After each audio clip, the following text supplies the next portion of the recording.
friends, welcome to Blended Hearts Homestead. Tonight I'm going to share with you one of the easiest recipes I've found for making artisan bread. And the best part, it does not involve any kneading. So there's no checking the stretch of the dough or worrying if the gluten has fully developed. Not only is it that easy, but the ingredients are simple as well. I'm going to show you how to make a simple loaf of yummy bread, and then throughout the week I'm going to show you different recipes that you can make with the same dough as well. So tonight we're going to make a big batch of bread dough that you're going to be able to pull off of for up to 2 weeks. You'll be able to take small amounts from the dough every night if you want to have fresh bread for dinner.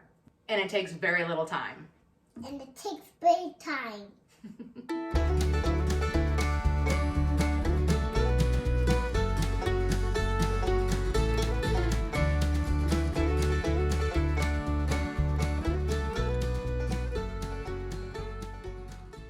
The first thing you're going to want is some kind of container that will hold about 2 gallons of liquid and be able to go in your refrigerator. I particularly like this food grade safe container because 1, it holds that amount of liquid and the dough that I'll need, and 2, it fits in the refrigerator very nicely because of the square shape that it has. It's a very space saving shape. The next thing you're going to need is some kind of whisk. I highly recommend buying a bread dough whisk. These are extremely useful. They're great for mixing up any kind of dough and are surprisingly inexpensive. I'll actually add a link to the one that I bought here down below in the description if you want to check it out. So the ingredients you're going to need to make your dough are 1.5 tablespoons of a good salt. I'm using a Redmond real salt in this recipe. In this recipe. 2 tablespoons of active dry yeast. Not the fast rising yeast, active dry yeast. Active dry yeast. 3 cups of warm water, a little bit warmer than body temperature, kind of like when you test a baby's bottle on your wrist so that it doesn't burn them. You want it to be about that warm. And 6.5 cups of flour. Now you can use all-purpose flour like I'm using right here. You can use that and mix it with half of whole wheat flour, or you can use bread dough flour if you want to. So the first thing we're going to do is put our 2 tablespoons of active dry yeast into our food grade safe container. Then we're going to pour our 3 cups of warm water onto the yeast. Wow, look at that. And we're going to give it a little bit of stir to get it to dissolve.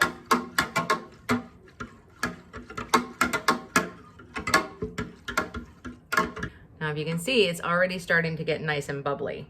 Bubbles and foam mean the yeast is active and ready to go. Then we're going to add our 1.5 tablespoons of salt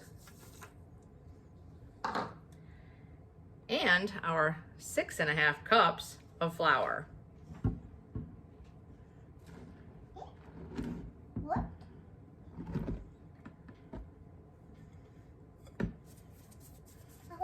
Now I did have Levi sift this flour for me ahead of time. It's not necessary, but it does help with the texture of the dough. And then we're just gonna mix this together.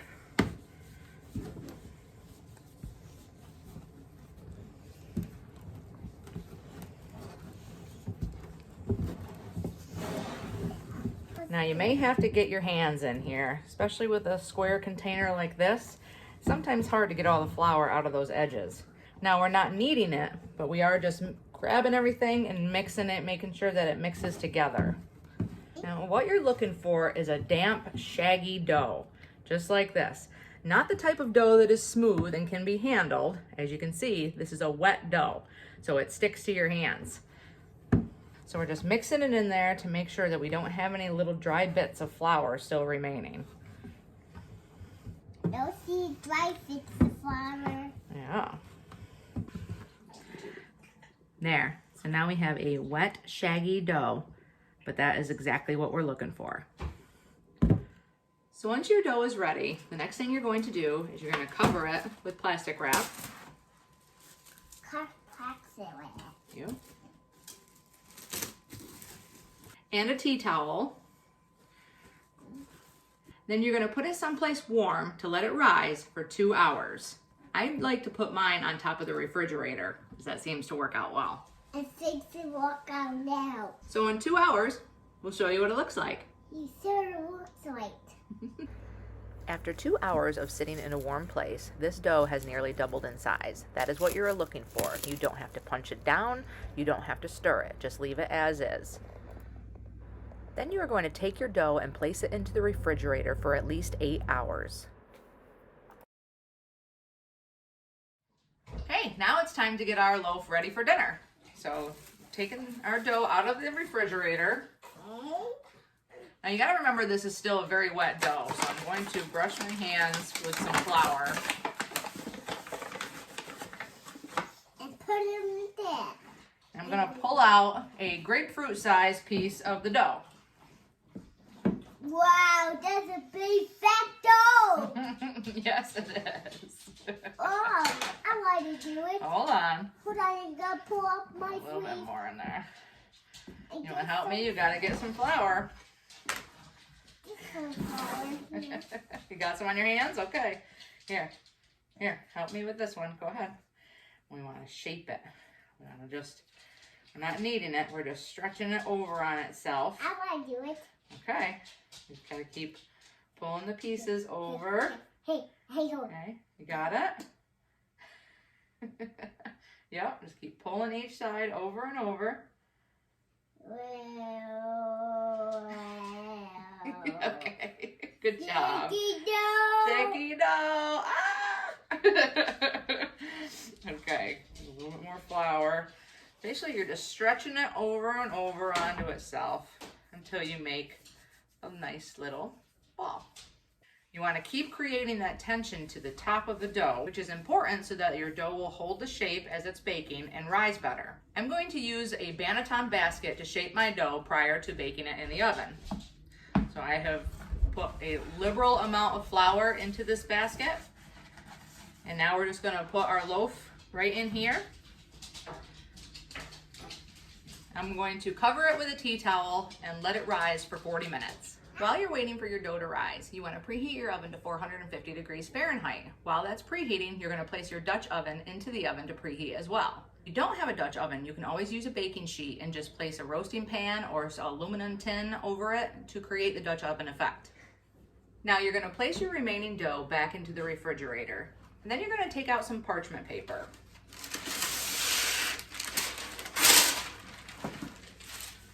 When your dough is ready and has been rising for 40 minutes, you're going to take your dough out of the banneton basket and very carefully flip it onto the parchment paper.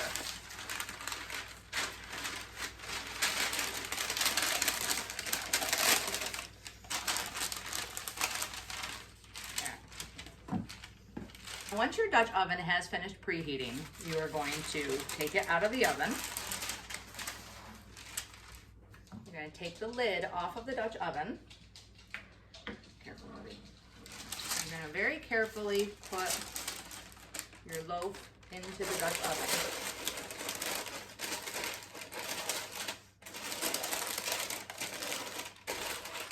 And put your lid back on.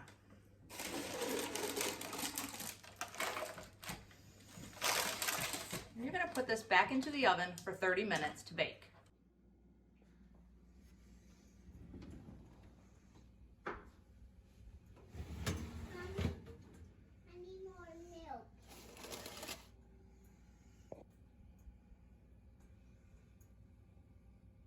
Stay back, baby. This is very, very hot.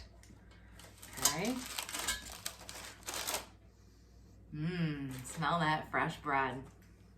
I want to try it. Well, hold on, we will. First, what you want to do is carefully take the parchment paper and lift the loaf out of the Dutch oven and put it onto a wire rack to cool. Get this out of the way.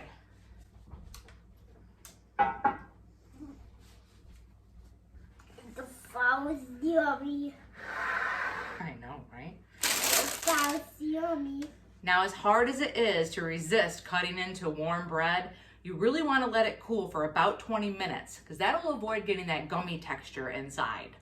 Once your dough has finished cooling for 20 minutes, go ahead and get ready to enjoy it.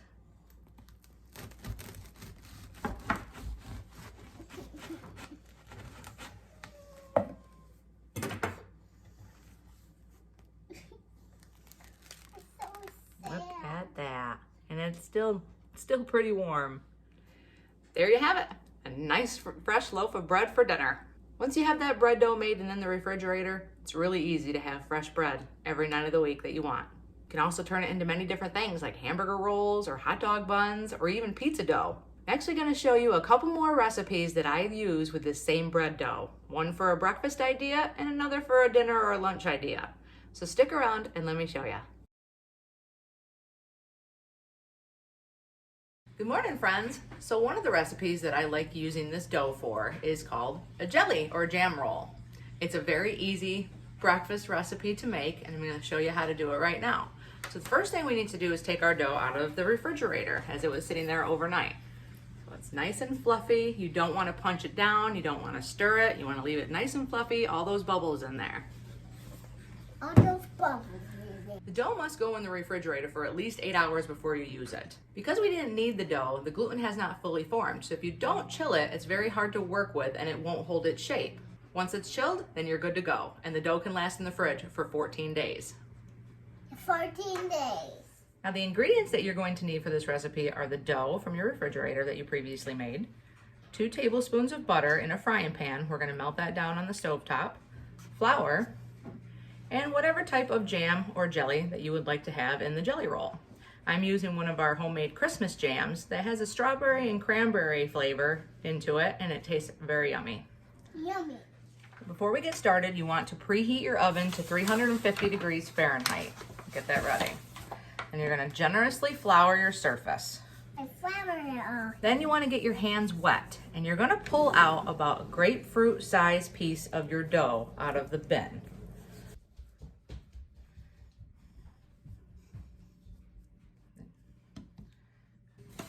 Now you want to have a rolling pin. You're going to generously flour your rolling pin.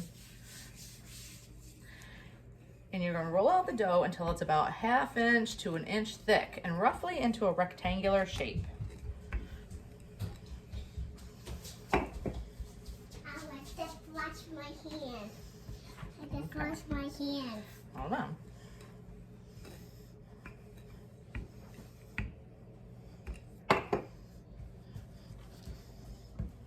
Yep, pat it in there. Hold on, we're going to flip it. Okay. I got some. Okay. Pat it down some more. And flip it for No, more. I think we're going to be good here. Let's see. Flip it some more. Next, you're going to melt the butter down in your frying pan.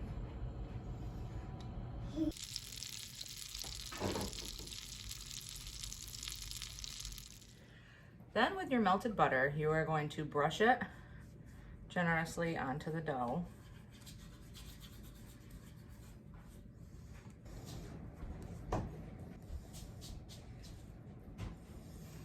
Then you're going to pour whatever butter you have left into a baking dish, 8x8, 9x9, or whatever size that you have, and brush it along all around the edges so it coats it very nicely. Coat it very nicely. Next, we're going to take our jelly or our jam, in this case, jam, This jam. and we're going to take about 1/2 cup out.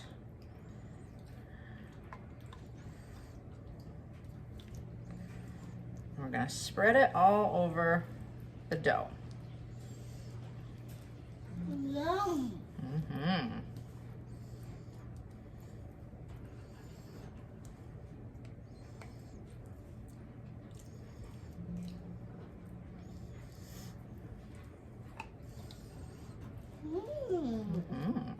Looks good, huh?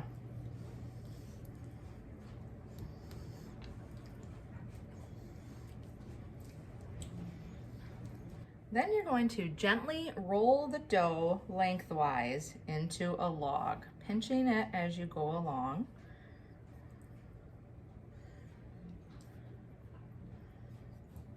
What got picture for? Keeps the jam inside the log. Oh. Yeah. Wow, that's fat. I know. Don't worry if you get any jam that leaks out. That's fine. Look at that. Then you're going to cut your log into equal slices. I want equal slices. Okay. And place them into the buttered pan.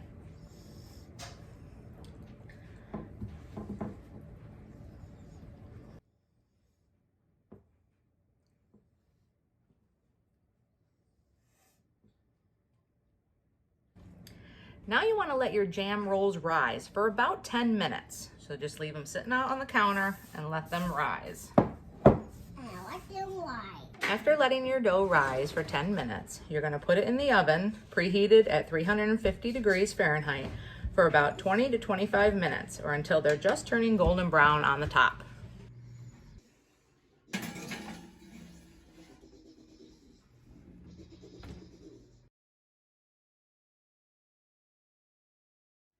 So here we are with our finished jelly roll, and we even have a special guest today. This is my mom, Julie. Hi and there. So Levi and Grandma are going to taste test some of our jelly roll. Yeah, you want to try? They're more fun.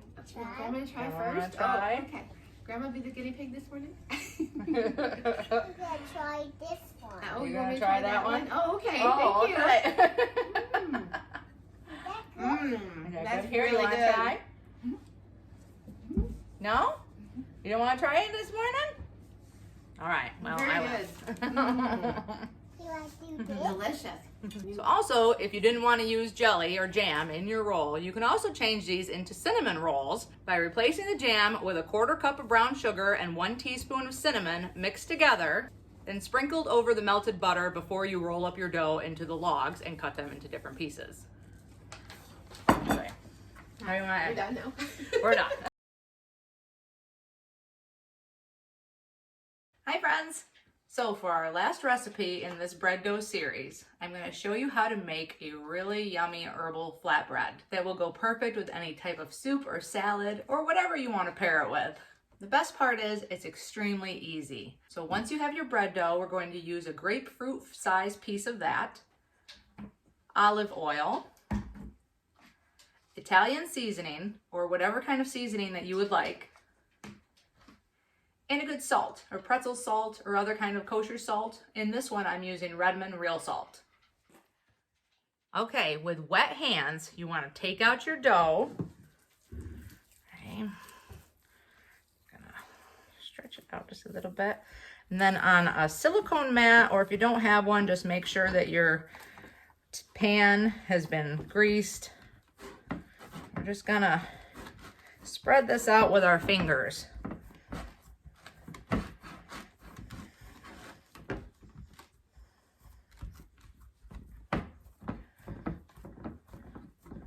Whoa, it's sticky. I know, it is sticky, huh?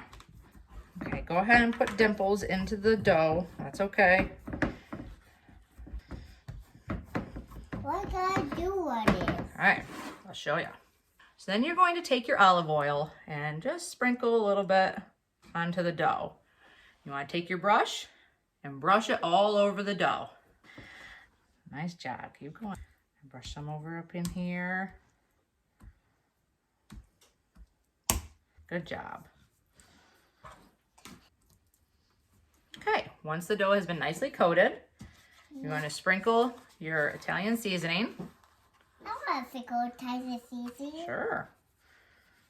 All over the dough. Uh-oh. Ooh. And your salt. Go ahead and sprinkle, just lightly sprinkle up above. There you go. Okay. I think that looks good. Ooh, that might be a salty piece. And then we're going to put this in the oven and bake it at 375 degrees for about 8 to 10 minutes, or until the crust is golden brown on the bottom and just starting to turn brown on top. Turn it brown on top.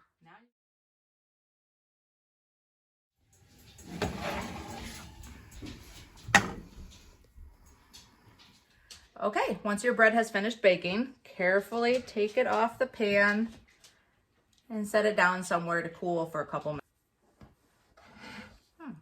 Carefully cut your bread.